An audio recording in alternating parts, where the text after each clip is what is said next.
start the topics over here. We'll start the sign up over here. Just basically need half of you to sign up for next week, and the other half to give your presentation the week after. So you all can duke it out after class. I'll just be looking for this after class at some point. So don't shake your head at me, Colin. So reminder, just 3 to 5 minutes. You should have slides, typical kind of slide structure, a title slide, kind of an overview slide, what you're going to talk about, and then a slide for each of your main points. Just wanted to also show you, so then next week as well, regardless if you're briefing next week or the week after, your talking papers are due next week. Remember, that's kind of like an outline about what you're going to be talking about in your formal briefing. So I just wanted to show you real quick. Same place you got all your good stuff for your class materials. So the homecenter.com.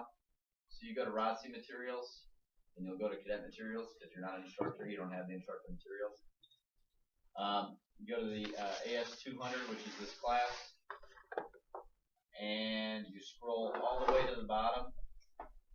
And the Air Force tongue and quill is where you can find the proper format for talking papers. So again, it's just 1 page minimum. If you want more than that, because you're going to be using it probably as kind of a guideline for giving your briefing, that's fine. But this is how nice Adobe is now. Back in my day, we had to go through a paper copy and look in the index. That's a joke. So you can just go right here to talking paper, page 209. We don't have the fancy one you can click on. Oh, great. So anyways. 213 or something like that.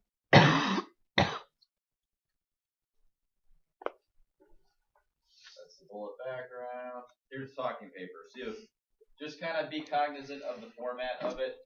Notice how you do the title on the top, the correct number of spaces, Times New Roman 12, all that kind of stuff. Trying to get you in the mindset of, doing these documents the way they're kind of supposed to be done with regards to the Air Force. So just pay close attention. The talking paper is big on the dashes, double dashes, triple dashes, just trying to get you that outline format. Please, I really encourage you to cite stuff. I don't think any of you have enough knowledge about any one of these topics to completely write this on your own. So any citations you use, I don't care if you do MLA, APA, whatever. I know different subjects. Some of you might be more strongly suited to Chicago style, etc. I'm okay with you just kind of doing the author's last name in parentheses and just do like a works cited page on the back. So whatever format works for you. And then please note there's this little signature block thing at the bottom of the first page. And it says exactly how to do all this, but basically the signature block at the bottom is like your identification block. So when you get out there to active duty, you might be doing talking papers for briefing. You might kind of hand it out to people during the briefing, or you may be giving your briefing to somebody else to give. I've written many a briefing that other people have given and sounded really, really smart. In my briefing. But it's really just kind of, it'd be like your rank and name, or for first league suits, just Mr., Miss, and then slash, and that's usually your office symbol, so it's fine just to put like AF Arrow 102, or 201 rather, for this class. But as you can put like AF ROTC at 925. And then you put your phone number, either full phone number or last 5, in your initials and the date. So it's all spelled out in the tongue and quill, but I just kind of want to go over that. So I'm big on format for this kind of stuff. So just like formatting for any other class, professor would probably tell you to do double space, size 12 font. So don't give me size 14 font. It's a 1-page talking paper. It's like a 1-page outline. So don't short me and give me 2/3 of a page. People have done that in the past, and it just makes me sad more than anything. Any questions on this? I really look forward to your briefings. We should be able to get through, half the class in that 15-minute period. I do ask if you don't have class afterwards and we're going a little long, if you kind of just stay to be respectful to the people who still have to But if you got class, I get it. Just kind of sneak out quietly at the end of class. So, any other questions? All right. We'll get back to Korea then. Back to the Cold War. Back over here to learn about. Was that? You know the song Back to the USSR? Yes, by the Beatles. It was on the White Album. Do we have to wear service dress to give our talking Yes, purposes? sorry. Good reminder. Cadets, wear your service dress. Social you can wear whatever you want. So, giving a presentation though, so probably leave the Motley Crue t-shirts and all. Not that I've seen a lot of Motley Crue t-shirts. Any other questions? Sorry, my colonel when I was in ROTC always referenced, leave your Motley Crue t-shirt. Do I need to wear service dress? If you don't have a uniform yet, you can wear just professional business attire. Okay, thanks. All right, what better way to start off class than our last Hunter video? Okay, so kind of last week we talked September 1950. What happened in Korea? This is kind of the start of our lecture. Which way did they invade? Okay, very good. Across what parallel? 38th parallel. Okay. Allied forces, namely South Korean forces and U.S. forces on the Korean Peninsula, were pushed back to what point on the southeast corner of the peninsula? Busan perimeter. Very good. Okay, we were able to hold on, largely due to air power. Remember, the video talked about some interdiction, as well as aerial resupply, which we're going to talk about Tunner, how he kept Busan thriving.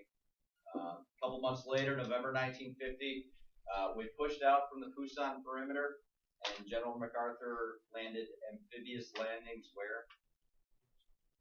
Okay, Incheon, and where was that at? We'll reference it on the map that way. Yep, it was on the west side of the peninsula. So we broke out from down here, and we led a surprise invasion over here, eventually pushing back well north of the 38th parallel, approaching what border with what country? Okay, and what did China do? Okay, they invaded, pushed us back. But we're going to watch and see what air mobility power under the command of Willie the Whip did to help us win the day.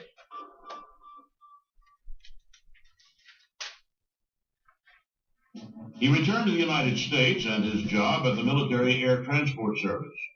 He was looking forward to spending time with his family and appalled to find that the prevailing mood of the country was to cut the defense budget. It seemed a sad irony that he seemed destined to preside over the dismantling of an air transport system he had helped build. He was fishing in Alaska, contemplating his future far from telephones, when the North Koreans swept into South Korea. He hustled to Tokyo on an inspection tour, and there learned that he had been put in charge of the airlift that was the last American hope for holding on to the tip of the Korean Peninsula. He was told the assignment would last 2 months. The Air Force set up the Combat Cargo Command for Tunner to head, giving him equal standing with the tactical commander. He moved supplies to Busan, allowing the perimeter to hold, but spent the bulk of his time planning the airlift portion of General Douglas MacArthur's invasion of Incheon. The invasion went beautifully. His planes delivered the 187th Airborne and all its equipment, and with the same clockwork regularity they had shown in India and Berlin, set up operations at the captured Kimpo Airport. He organized the first full-scale medical airlift capability, and MacArthur awarded him the Distinguished Service Cross for his orchestration of a parachute drop that resulted in the killing or capture of more than 6,000 North Korean troops. When the Chinese Communists counterattacked, entrapping the 1st Marine Division at Chosin Reservoir, Tunner's planes flew in supplies and flew out wounded, enabling the Marines' heroic march to the sea and rescue. 6 months after arriving in the Korean theater, Tunner's 2-month assignment ended. He turned the airlift over to a man he had trained and returned home. He retired in 1961 after testifying before Congress about the future of military air transport. Representative Mendel Rivers, chairman of the House Special Subcommittee on Air Transport, ended the hearings by saying, "General Tunner, we commend you for a job well done." Job well done. Moment of silence for General Tunner. All right. So, kind of talked about it last week. Interdiction, which is by basic definition what? What does interdiction refer to? Like stopping the flow of supplies, taking out food resources, roads, railroads. Okay, so typically supply routes, whether that's equipment, transportation modes, or just cutting off reinforcements. That kind of helps slow the push towards the Busan perimeter, but additionally our ability to resupply at the Busan perimeter basically helped South Korean and UN forces who were basically getting pushed off the Korean peninsula. Then you also saw when the 1st Marine Division was cut off, where at? At what reservoir? So Chosen. Yep, the Chosin Reservoir. Remember the Chosin Few? Anybody ever heard that? Okay. Anyways, General Tunner's airmen, basically helped bring in supplies, as well as you heard about kind of the first aerial medevac. So the first time we were really using aircraft to get troops basically directly off the battlefield back to the rear to hospitals. So pretty cool stuff. This is the era really before helicopters that we were using aircraft for that purpose. Okay, we got another video coming up here. This one's going to be kind of more really kind of the nitty gritty of the air war, particularly the role of fighter aircraft in the Korean War. Pull that up.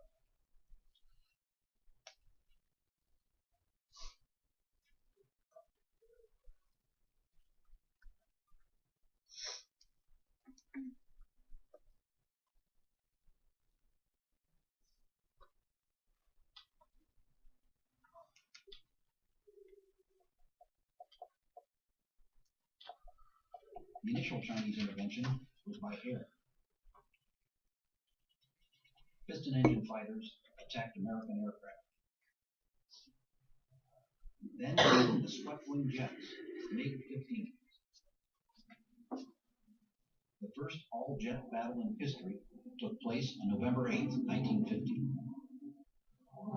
F-80s of the 51st Interceptor Wing were jumped by MiGs. The F-80s were clearly out of class.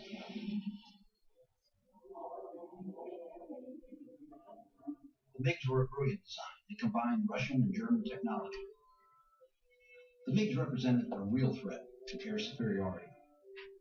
If employed in sufficient numbers, they would drive UN aircraft in the air at the time of greatest need. The UN forces were roughly thrown back by more and more Chinese troops crossing the border. Orders began to come from MacArthur headquarters that would be echoed one war later in Vietnam. The general wanted the bridges across the Yalu River destroyed to slow the oncoming Chinese reinforcements, but only the portions on Korean territory were to be attacked. There was to be no violation of Manchurian territory or airspace. As a result, the bombers had to make their runs parallel to the river. This exposed them for the greatest length of time to anti-aircraft fire. It also exposed them to the MiGs. The MiGs would circle at altitude to locate a target. They'd make a diving attack across the Yalu River through the bomber formations. They could then streak back to safety on the other side of the river. Fortunately, most of the time, the MiGs were not aggressive.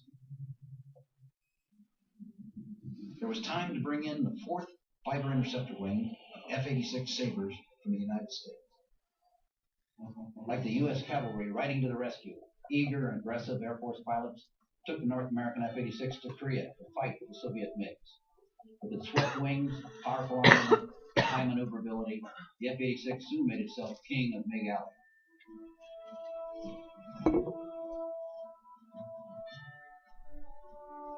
Less well known, but perhaps even more important, was the arrival of the 27th Fighter Escort Wing, a straight-wing Republic F-84 Thunderjets. The Republic F-84 Thunderjet was the premier ground attack fighter of the Korean War. Able to operate out of primitive airfields carrying huge loads of bombs, rockets, and napalm, the F-84 struck continuously at enemy troop concentrations, bridges, trains. Once its ordnance was gone, it was able to turn with the MiGs at low altitude. All in all, the F-84 was a great fighter, the right plane at the right time.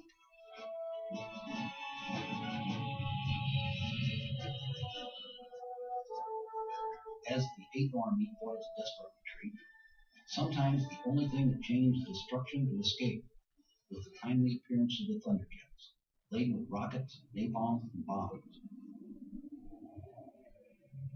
The F-84s of the 49th Group made the waters of the Chong River literally run red with the blood of Chinese infantry. Air attacks accounted for more than 33,000 Chinese dead by the end of December. But the Chinese strength was overwhelming. An estimated 500,000 men pushed the UN forces back. They swept on past Seoul, overrunning the F-86 bases and forcing the Sabres return to Japan. The early model Sabres were temporarily out of the war, limited by their short 490-mile range. The Chinese had succeeded in inverting doctrine. They had gained air superiority through controlling the air force.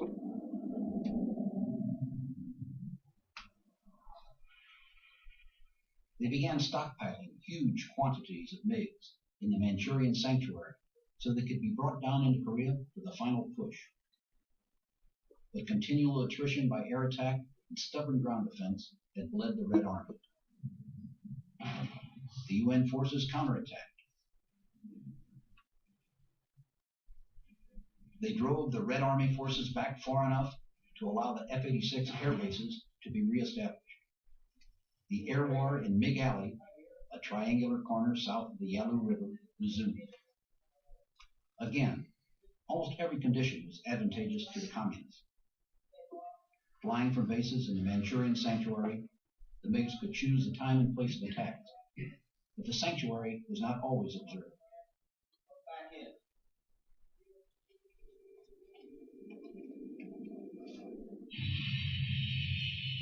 The F-86s were operating at the limit of their range.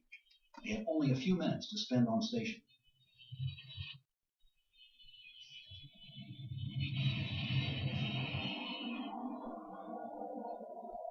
There were about 300 MiGs available against 90 to 127 F-86. But these were nominal strength, with probably no more than half available operationally on either side at a given moment.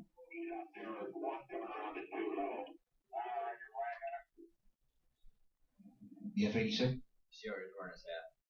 We don't wear our hats like that. This was considered superior to the MiG in most respects.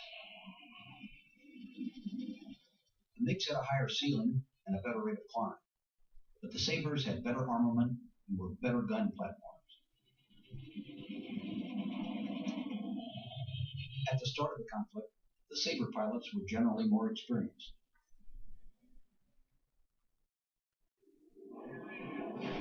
As time went on, new pilots right out of flying school joined the F-86 units. Some were firing their guns for the first time in combat. On the whole, the USAF training and spirit were superior to that of the communists, who were only occasionally aggressive. Apart, that is, from the honchos, Soviet pilots flying for North Korea. In the end, the figures told the story. 792 MiGs were shot down at the cost of 78 F-86s. This 10-to-1 ratio was to breed a costly degree of overconfidence in the next war.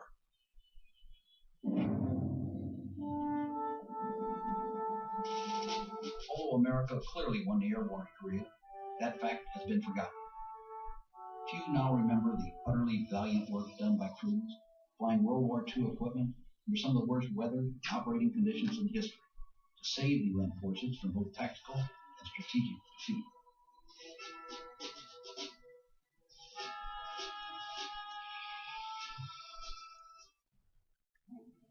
Even less well known are the critically important efforts of the Combat Cargo Command. It hauled troops in and evacuees out and carried ton after ton of cargo where no roads reached. The scale was smaller than in World War II, but its importance was just as crucial. Preservation of air superiority.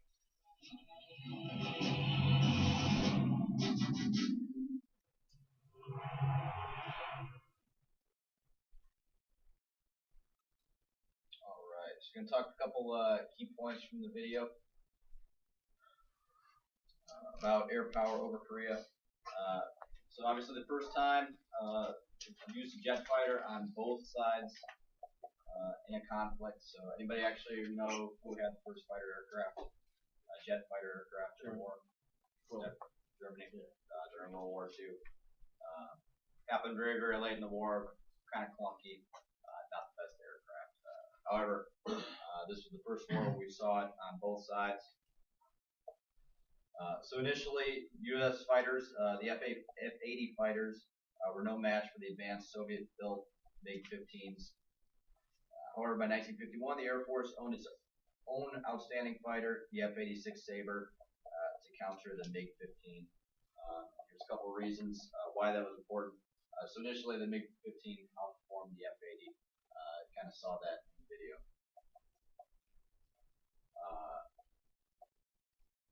The North Koreans, Chinese were flying out of bases in China, off limits to U.S. fighters. So again, we could not attack them on the ground. We were only able to fight in the air. Kind of a key theme during the Korean War, and then it's kind of will come back to bite us later in Vietnam. We'll talk about that next semester some more. But by kind of restricting our attacks during the Korean War, it was thought to kind of limit additional Chinese intervention. Initially, they only had a couple 100,000 troops invade Korea from the Manchuria region. It was kind of more widely feared that, had we really started attacking those targets in China, it would have expanded the war even further.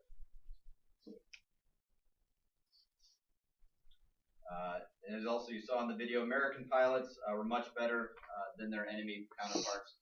Much better training overall for the American fighter pilots. Many of them at the outset of the war were actually World War II vets. Actually had that combat experience. North Korean pilots did not have that war experience. But even they said kind of, we had new pilots fresh out of pilot training, firing their guns for the first time, actually, in the skies over Korea, and they were still able to take down the MiGs. So we invested a lot of time, energy, money into training our pilots, and this is kind of where we saw the payoff. Anybody remember the numbers there, the kill ratio?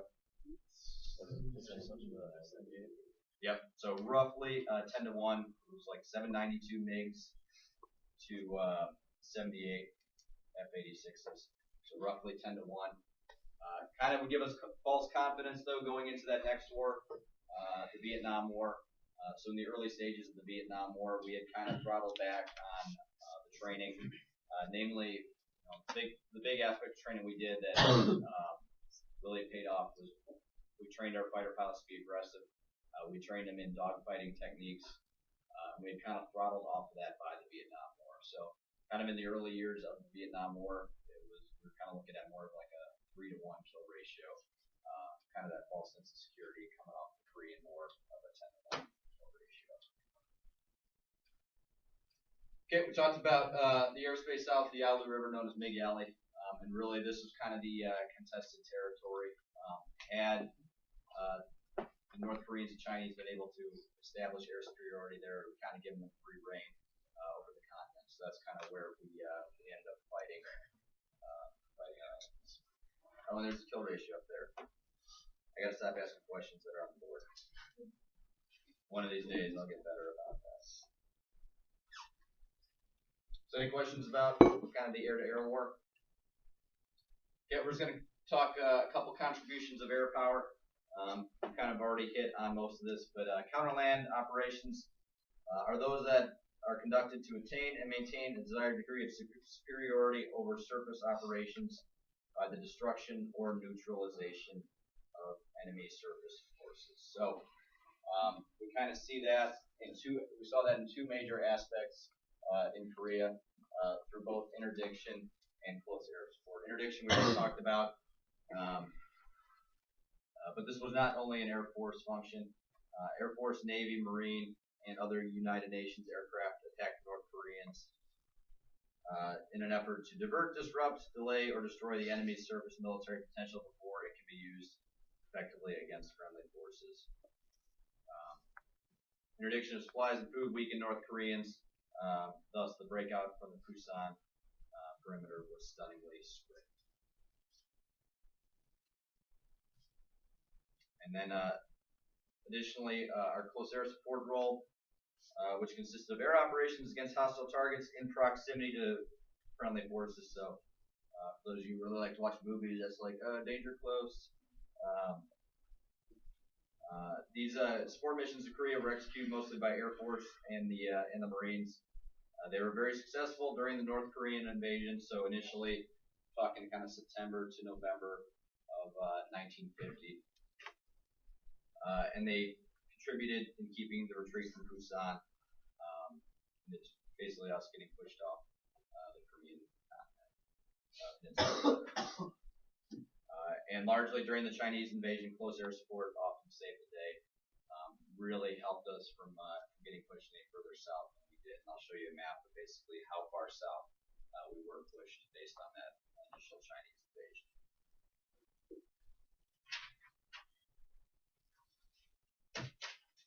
Okay, so conclusion of Korea. Peaceful, long-lasting peace, yay or nay? So far. Not so much a peaceful resolution. Remember, we never declared war. Largely, Korean War, Korean conflict. The United States never declared war. We never really signed a lasting peace. It's just basically been a ceasefire since the end of the conflict. I'll tell you, for those of you who may make a career out of the Air Force, anybody want to be an F-16 pilot? You want to be F-16 pilots? Maybe. 8-10 pilots? Anybody want to fly 8-10? Okay. U-2s. We have all those aircraft still on the Korean peninsula. We have two major Air Force bases there, air bases because they're overseas. Osan Air Base, and we have some F-16s, A-10s, U-2s, kind of ready there just in case things ever kick off again, as well as a couple of squadrons of F-16s at another base called Osan. So, and then a whole bunch of Army and Marines and Navy troops, kind of all over the Korean peninsula. So, in case basketball diplomacy does not work, we stand ready. That's Dennis Rodman. He played basketball when I was a kid, so he was good too, but not so much now. Okay, and here's a clever little visual aid to kind of help portray how things played out. So 38th parallel. So basically, we started and ended the war with the same boundary lines. Basically, the same boundary lines still in place today. So the Busan perimeter. So this is the initial North Korean invasion. So you can see we're basically almost pushed out to sea. And then 2 quick months later, after the breakout from Busan and the landings at Incheon, that's how far north we got. And that's really what initially triggered that Chinese invasion. And you see, thanks to our interdiction and close air support, this is the furthest south we were pushed with the Chinese advance there. And then really, like we kind of talked about those last 2 years of the war roughly, were kind of a stalemate. Some advances north, some advances south, but really kind of dictated why we ended up with the boundary lines we did at the end of the war. And then just give frame of reference, Mig Alley was basically right up in this corner of North Korea, so all the bases were kind of along the on the Chinese side of the border there, across the Yalu River. Any questions on that? Okay, pretty straightforward. This is kind of a good, useful tool. I think it does a good job kind of summarizing the fight. But we're going to move forward kind of with a little bit more Cold War, primarily focused on the rest of the 1950s. Going to show a video and then run through the material pretty quick after the video.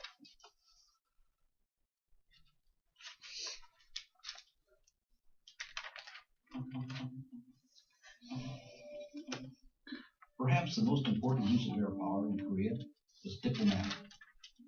The peace negotiations at Panmunjom dragged on, apparently unending and unendable. Air Force Chief of Staff Hoyt Vandenberg began pressing for more extensive action. At the same time, John Foster Dulles let the Chinese know that America was frustrated enough to use atomic weapons in Manchuria. Vandenberg authorized the transfer of nuclear weapons to Okinawa, in preparation for the time they might be used.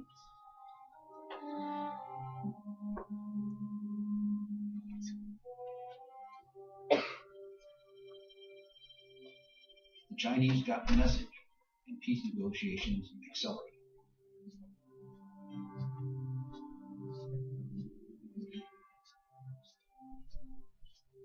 The effects of the bitter police action in Korea lingered on in the Air Force.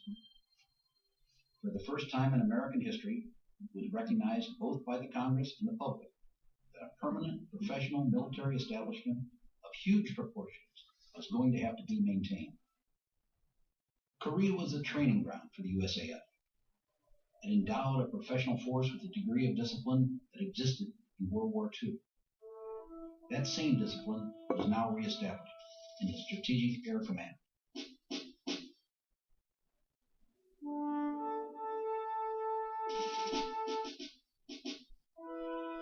The Strategic Air Command built up its strength at a phenomenal rate. For many years, its mainstay was the 10-engine Convair B-36. It was huge and ponderous, but it had the range and the altitude capability to reach any target in Russia.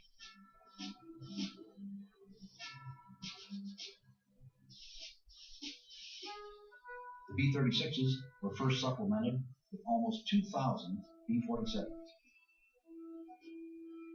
The Boeing B-47, first flown in 1947, took 4 years of development before it entered operational service. There were only 12 in the fleet in 1951. The numbers grew rapidly, from 329 in 1953 to 1,533 in 1958.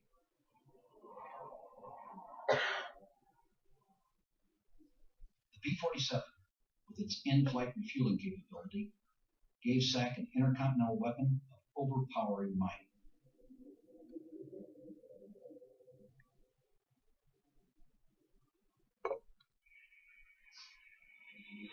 In its early years, it was virtually invulnerable. It could fly too high and too fast for contemporary interceptors to catch.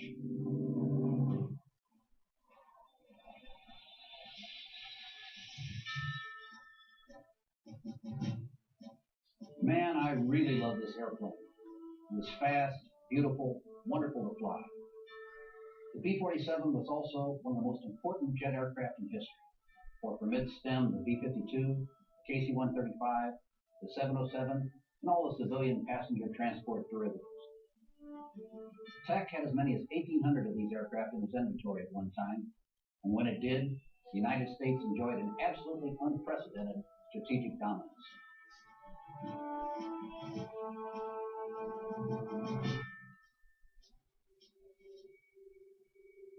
In the event of a communist invasion of Europe, the USAF war plan called for a concerted attack on the Soviet Union.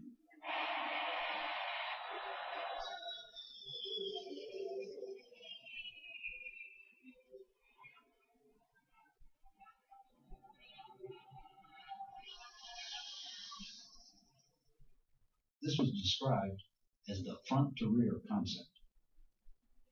The fleet of B-47s would destroy all targets, from the borders back to the sources of production and government direction. A 6-day attack would have left the Russian armies to wither in the field, their homeland demolished. The United States losses would have been relatively low. We felt that this was our contribution to peace in the world. And we had to make war so often. And we had to make our capabilities so responsive and so real that we were anxious to demonstrate. I would have demonstrated to any member of the Soviet Air Force, Army, or Navy, or if they'd come over, I wanted them to see what I could do because I knew it was real. To deter, you not only have to have capability, but you've got to know how to use it. There was no invasion of Europe because the Soviet Union was well aware of the B-47's capabilities. But the B-47 was a curious mixture of old and new technologies. Its swept wings and jet engines would point the way to future bombers and to the entire fleet of jet transports that now unite the world. But its structure was based on older technology that did not lend itself to the stresses of high-speed, high-altitude flight. It was soon phased out in favor of a larger aircraft, the Boeing B-52. The B-52 would become the long rifle of the Strategic Air Command.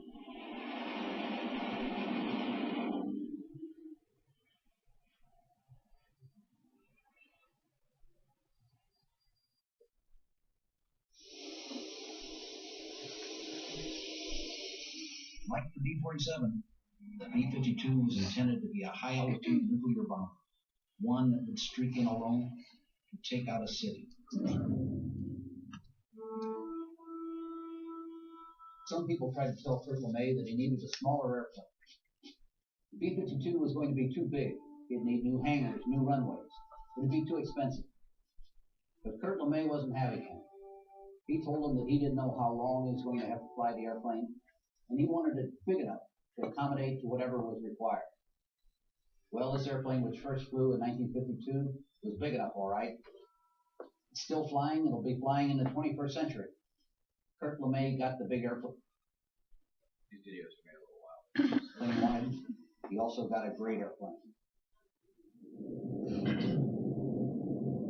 The necessary companion to the B-52 was the Boeing KC-135 tanker.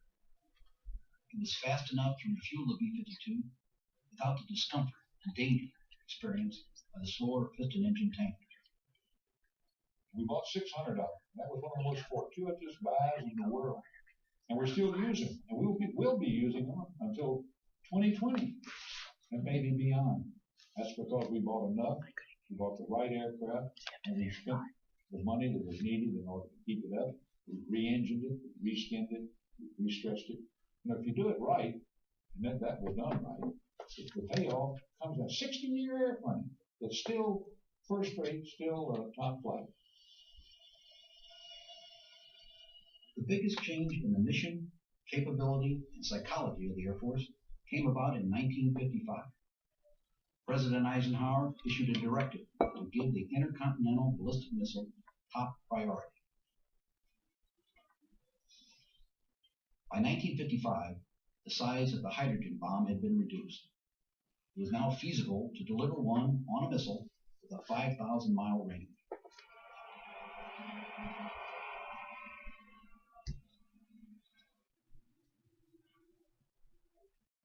Since 1946, the USAF had been developing nuclear-capable, long-range pilotless aircraft. The Northrop SM-62 Snark was the first intercontinental missile.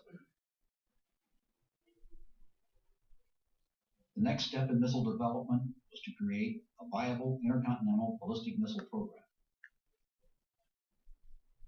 In 1953, an illustrious 10-man committee was recruited by the Air Force to study the problem of nuclear missiles. The group included a young colonel, Bernard A. Schreiber, who would become the management genius behind America's missile program. The task was urgent. The Soviet Union had a lead in missile development. The first priority was acceleration of the Convair Atlas. A systems engineering concept was essential. All the elements of a weapon system including design, testing, production, training, logistics, deployment, and maintenance, were considered simultaneously and analyzed continuously. Because of the urgency of the need, there was a tremendous amount of cooperation in the Atlas program, and also a tremendous amount of risk.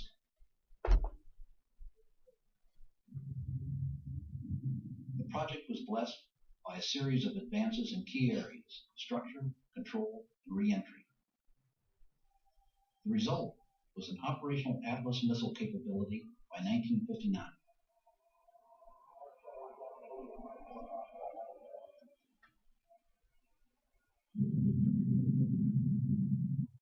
The Strategic Air Command's buildup in missile strength proceeded rapidly. By 1961, there were 20 missile squadrons, including Atlas, Titan, and Minuteman units. The liquid-fueled Atlas and Titan ICBMs were first-generation missiles. They had reliability problems. The quick introduction of the Minuteman solid-fuel ICBM placed the arsenal on a new, higher plane.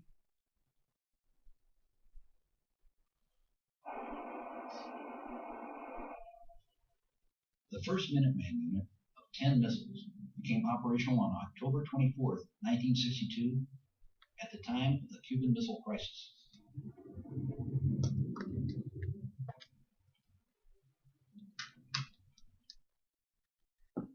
The missile force was seen by the Air Force to be a newfangled branch that needed and got a different type of individual for service. Their jobs were demanding and important, but missile crews did not feel that they had the respect Flight Crews commanded, and they knew that they did not have the extra flight pay enjoyed by pilots. It took years of conscious effort to overcome the second-class citizen syndrome of the missile force.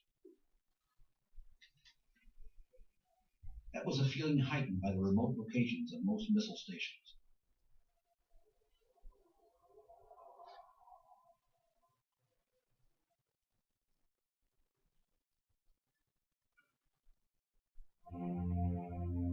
In the 50s and 60s, the Cold War flashed hot with terrifying frequency. The reconnaissance mission was a deadly game of cat and mouse, each side running from the other.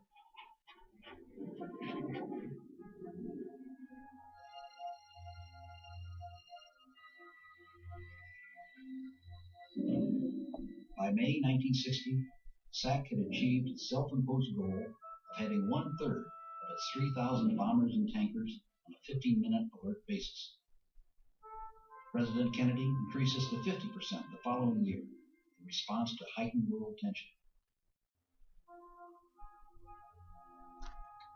The effect of the alert system on families and crew members was devastating. It was compounded by additional training for war readiness.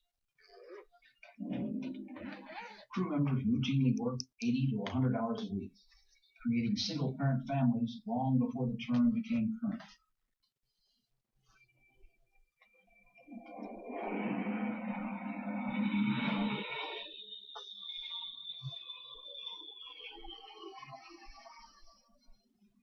All of this cost, sacrifice, and effort paid off suddenly in the October 1962 Cuban Missile Crisis.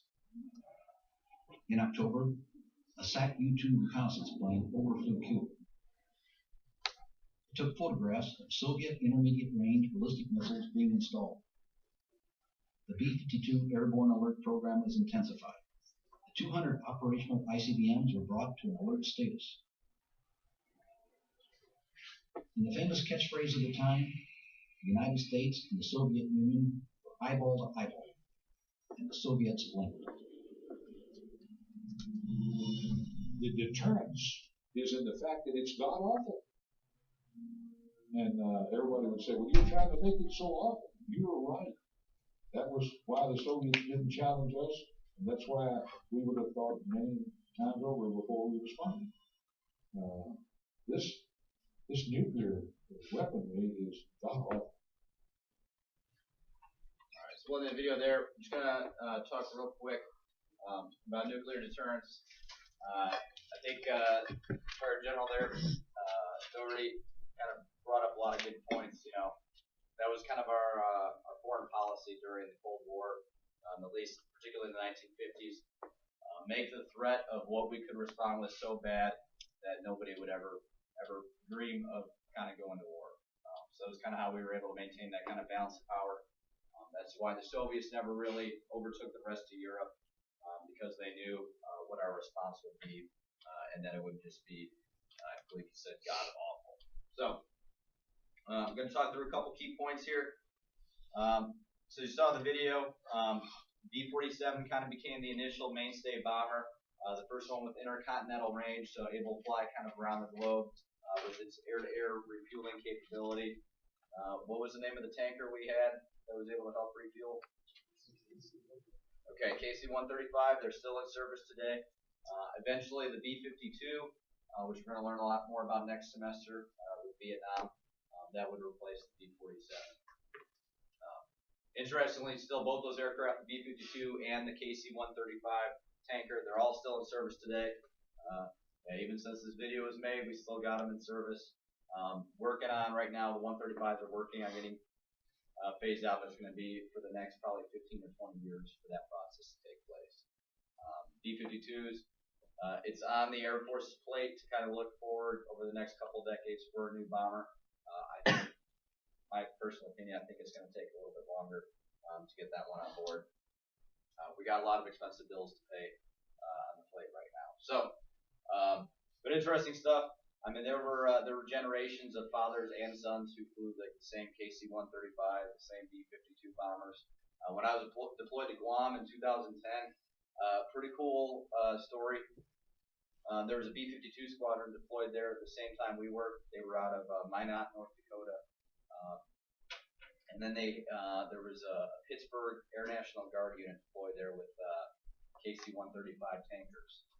One of the master sergeants with the Guard unit, the tanker unit, he had been deployed there during the Vietnam War as a B-52 crew chief. So they let this guy actually, all of our aircraft flying sorties together. They let him marshal out one of the B-52s, just as he had done like 40 years earlier during the Vietnam War. So pretty cool. And we were all just like, wow, that master sergeant must be old. So guards, sometimes guys are a little older. They have a little less age restrictions. But you see up there, the Snark, that was our first kind of form of ballistic missile. You saw in the video, kind of looked more like an aircraft without a pilot in it. That was our first ballistic missile. And then under the guidance of Colonel Bernard Schriever, he kind of became the father of the Intercontinental Ballistic Missile Program, brought on the Atlas, the Titan, and the Minutemen missiles by 1961. So remember, this is kind of all in response to Soviet threat. August 1949 was the first time the Soviets tested a nuclear weapon. It was 1955 by the time they had like their first viable hydrogen bomb, kind of comparable to things we had. So basically they were catching up to us. They were kind of leading in the space race as well with the launch of Sputnik in 1957, in October 1957, October Sky, for those of you who read the book, saw the movie. And interestingly, these intercontinental ballistic missiles, these kind of became our early platforms too for the space race. So these were the kind of missiles that we were launching satellites into space with. So kind of cool that we were able to dual purpose it. The Minuteman kind of became our mainstay. Biggest reason, it didn't have liquid fuel. We had developed basically a solid fuel. It was more efficient, got better range, things like that. And kind of coupled with all these new weapons we had, we established NORAD in 1957. That's the North Atlantic Aerospace Defense Command. So basically, that's the U.S. and Canada, basically kind of having that alert status, which you saw in the movie, having those jets ready to scramble to launch in 15 minutes notice. The red telephones, the red books, the red hats. That's why pilots can't be colorblind, so they can see their red hat and red phone, all that good stuff. I made that up, don't write that down. But also, we could scramble fighter aircraft at the same time to intercept the Soviets were launching nuclear nuclear capable bombers. And then don't really worry about this too much, but as we're developing all these new nuclear weapon systems, we had all these nuclear capable bombers, B-47s, later the B-52s. We were developing all these intercontinental ballistic missiles, and then got to write down the year, but it was mid-50s. The Navy was developing cruise missiles, sub-launch cruise missiles, so the nuclear weapons would be launched out of submarines. Basically we kind of were creating a joint united plan to make sure that we had kind of all viable Soviet targets targeted at different points during the Cold War. Because initially when we started just developing all these nuclear weapons and all this, I think they said we had enough nuclear weapons pointed at key cities in Russia that we could destroy them like 20 times over each. So it's kind of ridiculous. So that's kind of why we came up with a good plan for who's going to hit what targets. Obviously some redundancy built in. That's all that is. So. Okay, thank you for staying after. Next week briefings. If you did not sign up for a briefing time, either next week or the week after, and then all of your talking papers are due next week.